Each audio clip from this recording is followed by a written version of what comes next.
Everyone welcome back in my channel eruptive study. इस video हम देखेंगे क्लास 9th की साइंस बुक का chapter 2 is matter around us pure. ये हमारा पार्ट 8 है। इससे पहले इस चैप्टर के सारे पार्ट वो कर चुके हैं, आप उनको भी देख सकते हैं।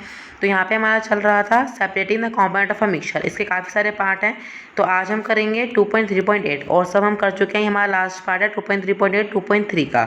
आज हम 2.4 और 2.3.8 करेंगे। 2.4 काफ़ी छोटा सा है, फिजिकल एंड केमिकल चीज, इसको भी कवर कर लेंगे। और आज हम करेंगे 2.3.8 how can we obtain pure copper sulphate from an impure sample. मतलब किसी इम्प्योर सैंपल, किसी भी इम्प्योर चीज़ से कोई प्योर चीज़ को कैसे सेपरेट करें।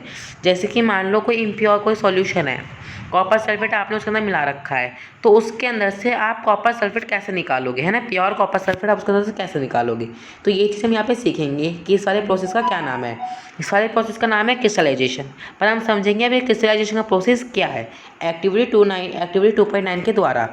तो हमें इसके अंदर क्या करना है, फर्स्ट पॉइंट है यहाँ पे, take some approximately 5 gram impure sample of colour sulphate in a china dish. एक चाइना डिश लेनी है, उसके अंदर आपको कुछ 5 ग्राम कॉपर सल्फेट रख देना है।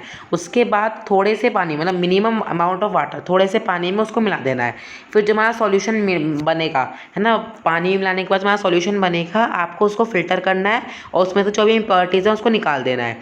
Evaporate water from the copper sulphate solution so as to get a saturated solution.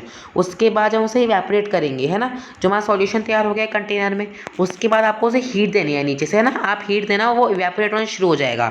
उसके बाद आप उसे इवेपोरेट कर लोगे।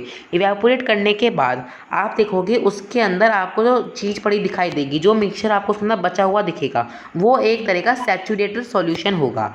Cover the solution with a filter paper. उसके बाद उस सैचुरेटेड सॉल्यूशन तो आपको मिल गया। फिर कॉपर सल्फेट को निकालने के लिए एक दिन के लिए अपने कमरे में उसे फिल्टर पेपर से कवर कर लो, उस वाले कंटेनर को, और रख दो, जिससे वो ठंडा हो जाए स्लोली, मतलब कूल हो जाए वो स्लोली एक दिन के लिए। You will obtain the crystal of copper sulphate in China dish. तो आप अगले दिन क्या देखोगे, उसके अंदर कॉपर सल्फेट देखोगे, मतलब क्रिस्टल देखोगे कॉपर सल्फेट के चाइना डिश के अंदर। तो क्या हुआ, जो हमारे कॉपर सल्फेट है वो क्रिस्टल्स के रूप में हमें वहाँ पे अलग मिल गए।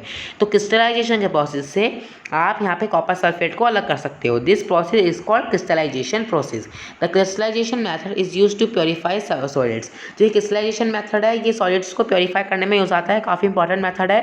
For example that salt we get from sea water can have many impurities in it. To remove these impurities the process of crystallization is used। है ना, जो हमारा सी वाटर होता है ना, जो हमारा सी वाटर होता है उसके अंदर नमक मिला होता है, तो वो जो सी वाटर होता है उसके अंदर की इम्प्योरिटीज़ को निकालने के लिए हम क्रिस्टलाइजेशन का मेथड यूज़ करते हैं। तो यहाँ पे आप देख रहे हो, यहाँ पे यूज़ तक तो हमने पढ़ लिया। उसके आगे लिखा हुआ है crystallisation is a process that separate a pure solid in the form of it crystallisation from solution. तो ये हमारा डिफाइन बन जाएगा, आप इसे याद कर सकते हो कि क्रिस्टलाइजेशन का डिफाइन क्या है, या फिर व्हाट इज क्रिस्टलाइजेशन। तो आप इसको यहाँ पे ऐसे याद कर सकते हो। Crystallisation technique is better than simple evaporation. हमने ऊपर काफ़ी मेथड में, मतलब काफ़ी मिक्सचर के कंपोनेंट्स को पाने के लिए, उन्हें सेपरेट करने के लिए इवेपोरेशन का मेथड यूज़ किया था। पर जो क्रिस्टलाइजेशन का मेथड है ना, ये इवेपोरेशन की टेक्निक से ज़्यादा अच्छा है। ऐसा क्यों है, क्योंकि सम सॉलिड्स डिकम्पोज और सम लाइक शुगर में गेट चेयर्ड। चाहे मतलब हीटिंग जब उसे देते हैं तो ड्राइनेस हो जाती है ना। सम इम्प्योरिटीज़ में remain dissolve in a solution. जो कुछ इम्प्योरिटीज़ हैं, जैसे कि आपने इवेपोरेशन किया, तो जो इम्प्योरिटीज़ हैं फिर जब आप इसे इवेपोरेशन करोगे ना, तो इवेपोरेशन से क्या होगा कि जो सॉल्यूशन की इम्प्योरिटीज़ है वो नहीं निकलती, कुछ कुछ इम्प्योरिटीज़ सॉल्यूशन के पड़ी रह जाती हैं। पर क्या हुआ, क्रिस्टलाइजेशन के प्रोसेस तो सारी इम्प्योरिटीज़ वहाँ से चली गई। और इवेपोरेशन दिस कंटामिनेट, तो जो हमारा कंटामिनेट है ये सॉलिड में फिर हमें परेशान करता है ना। तो यहाँ पे क्या प्रूव हो गया कि जो हमारा क्रिस्टलाइजेशन का प्रोसेस है, क्रिस्टलाइजेशन की जो टेक्निक है, ये इवेपोरेशन की टेक्निक से ज़्यादा अच्छी है। तो आपने यहाँ तो ये तो सीख लिया कि हम किसी भी इम्प्योर चीज़ में से प्योर चीज़ को कैसे अलग करेंगे, क्रिस्टलाइजेशन के प्रोसेस से। अब हम इसकी एप्लीकेशन देखेंगे। एप्लीकेशंस मतलब कि क्रिस्टलाइजेशन का प्रोसेस और कहाँ यूज़ होता है। एप्लीकेशंस को आप, हमने ऊपर भी काफ़ी सारी चीज़ों की एप्लीकेशन पढ़ी है। इन एप्लीकेशंस को अच्छी तरह याद कर लेना, क्योंकि एग्जाम में एक्टिविटी नहीं पूछते, एप्लीकेशन ज़्यादा पूछते हैं। तो एप्लीकेशंस में क्या है, यहाँ पे क्या दो एप्लीकेशन दे रखी हैं कि इसे दो जगह हम और यूज़ कर सकते हैं। एक तो सी वाटर की इम्प्योरिटीज़ को अलग करने के लिए, और यहाँ पे हमारी सेकेंड है सेपरेशन ऑफ क्रिस्टल ऑफ एल्यूम फिटकरी फ्रॉम इम्प्योर सैंपल। जो हमारे इम्प्योर सैंपल होता है उसके अंदर से एल्यूम की जो एल्यूम के क्रिस्टल्स होते हैं ना, उनको सेपरेट करने के लिए। एल्यूम मतलब फिटकरी, है ना।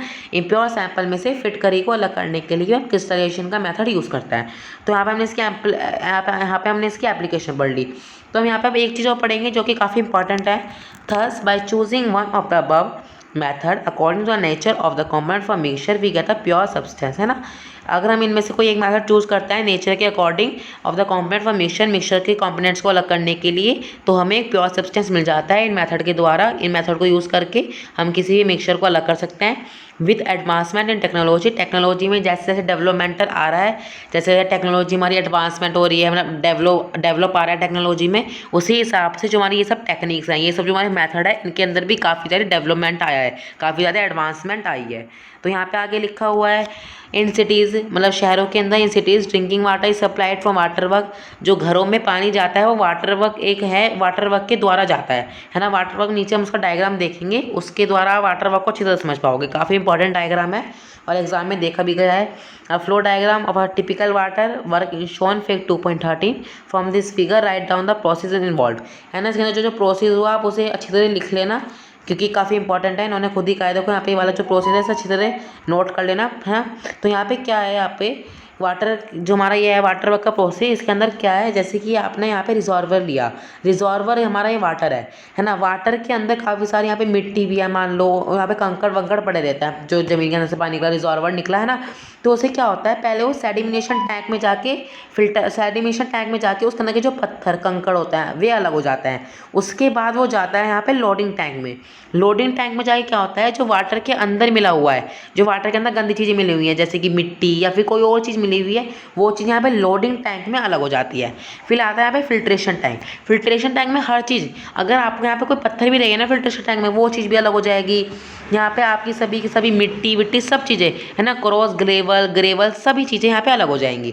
ठीक है, फाइनली हमारा यहाँ पे एक वाटर तैयार हो जाता है। पर वाटर के अंदर बैक्टीरिया भी होता है, तो यहाँ पे एक प्रोसेस करते हैं क्लोराइनाइजेशन। क्लोराइनाइजेशन के प्रोसेस से यहाँ पे जो वाटर के अंदर का बैक्टीरिया होता है वो भी किल हो जाता है। तो फाइनली हमें यहाँ पे एक प्योर वाटर मिल जाता है और वो प्योर वाटर यहाँ पे होम पे सप्लाई हो जाता है, मतलब घरों में वो वाटर चला जाता है।